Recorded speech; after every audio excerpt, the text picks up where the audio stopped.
শুধু একটা ভুলের জন্য আজকে আমার পেজটা নষ্ট হওয়ার পথে। সফলতা পেয়েও কিভাবে আমি হার মেনে গেলাম। নতুন একটা পেজ না খুলে নিজের প্রোফাইলটাকে পেজ বানিয়ে কাজ করার ফলাফলটা কি হতে পারে এবং আমার সাথে কি হয়েছে, এটাই আজকে আমি আপনাদের সাথে শেয়ার করব। কিভাবে রিচ এবং এনগেজমেন্ট আমার একদম ডাউন হয়ে গেছে, নিজের হাতেই কিভাবে নিজের পেজটা নষ্ট করে ফেললাম, এটাই আমার আজকের আলোচ্য বিষয়। আসসালামু আলাইকুম, welcome to my another blog. কোনো কাজ শুরুর আগে যদি কোনো দুটানা বা সিদ্ধান্তহীনতায় ভোগা হয়, সেই কাজটা না করাই বেটার। আমার ক্ষেত্রে শুরুতেই আমি যে ভুলটা করেছি এটা হচ্ছে কি, আমি এই পেজ চালাবো কিনা এটা নিয়ে খুব দোটানায় ছিলাম। নিজের কাজের প্রতি যদি সুদৃঢ় কোনো মনোবল না থাকে আর নিজের প্রতি যদি নিজের কোনো কনফিডেন্সই না থাকে, তাহলে কোনো কাজ করেই না জীবনে সাকসেস অর্জন করা যায় না। কে কি বললো, কে কি ভাবলো, আসলে এসব চিন্তা করে না কখনো জীবনে সামনে আগানো যায় না। পেজটা খোলার পর আমি সবসময় একটা কথাই ভেবেছি, আমার আত্মীয় স্বজন বা বন্ধু বান্ধব যদি আমার ভিডিও গুলো দেখে কি কমেন্ট করবে, তারা কি ভাববে, তারা কি বলবে। এসব করে করে না আমার পেজটার একদম 12টা বাজিয়ে দিয়েছি।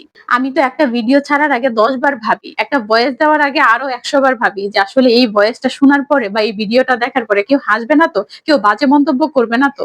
এসব করে করে না পেজের একদম 12টা বাজিয়ে দিয়েছি। আসলে কি, আপনি যাই করবেন মানুষ মন্তব্য করবে। অবশ্য ইদানিং আমি মনে করি মন্তব্য থাকাটা খুব জরুরি। এতে ভালো মন্দের পার্থক্যটাও বোঝা যায় আর কে কতটা আপন সেটাও খুব ভালো করে বোঝা যায়। যাই হোক, এটা তো একটা কারণ গেল পেজের রিচ ডাউন হওয়ার।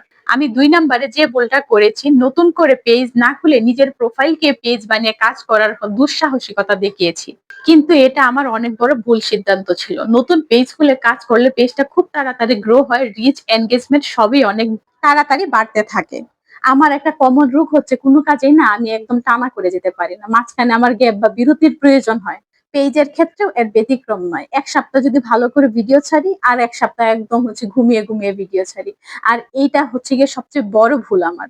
আর এই ভুল করতে করতেই জীবনের আমার এই হালত। মনে হয় না জীবনে কোনো জিনিস আমি সাকসেস হতে পারবো। সাকসেস শব্দটা আমার জীবনে হয়তো বা নাই। আর আজকাল এমন অবস্থায় এসে পৌঁছেছি, যে কেনার চোখে চোখ রেখে কথা বলার সাহস রাখে না, সেও আজকাল কথা শোনাচ্ছে। ওই যে একটা কমন কথা আছে না, যে অসময়ে চামচিকাও সুযোগ নেয়। আমার অবস্থাও সেম একই রকম হয়েছে। বহুত কষ্ট করে পেজে কন্টেন্ট মনিটাইজেশনটা পেয়েছিলাম। মনে হয় না আর এই মনিটাইজেশনটা থাকবে। এখন মনে হচ্ছে নিজের দোষের কারণে এই মনিটাইজেশনটা হারাতে হবে। জীবনের এই পর্যায়ে এসে সাকসেস হতে পারিনি ঠিক আছে, কিন্তু একটা জিনিস খুব ভালো করে বুঝেছি, মানুষ তেলা মাথায় তেল দিতে খুব পছন্দ করে। আপনার জীবনে টাকা নাই, সফলতা নাই, এটা যদি কেউ বুঝে যায়, তাহলে দেখবেন কেউ আপনার পাশে নেই। এমনকি আপনার পরিবার, আত্মীয় স্বজনও আপনার কাছে থাকবে না।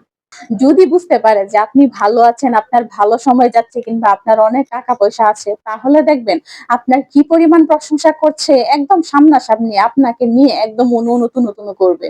তখন এমনও কিছু আত্মীয় স্বজন পাবেন যারা কিনা জীবনেও আপনাকে পাত্তা দেয় নাই বা প্রায়োরিটি দেয় নাই, তারাও এখন আপনাকে মূল্য দিবে। তো যাই হোক, দিন শেষে আমি এটাই মনে করি, মেয়ে হোক ছেলে হোক, জীবনে কিছু একটা করা দরকার, খুবই একান্তই প্রয়োজন। অর্থাৎ মোট কথা, নিজেকে প্রমাণ করতে চাইলে বা অন্যের সামনে প্রুফ করতে চাইলে নিজেকে কিছু একটা করতেই হবে। আর যতদিন না কিছু করতে পারবেন, ততদিন কারো মূল্য পাবেন না। যাই হোক, ভালো থাকেন। আজকের ব্লগটা এখানে শেষ করলাম।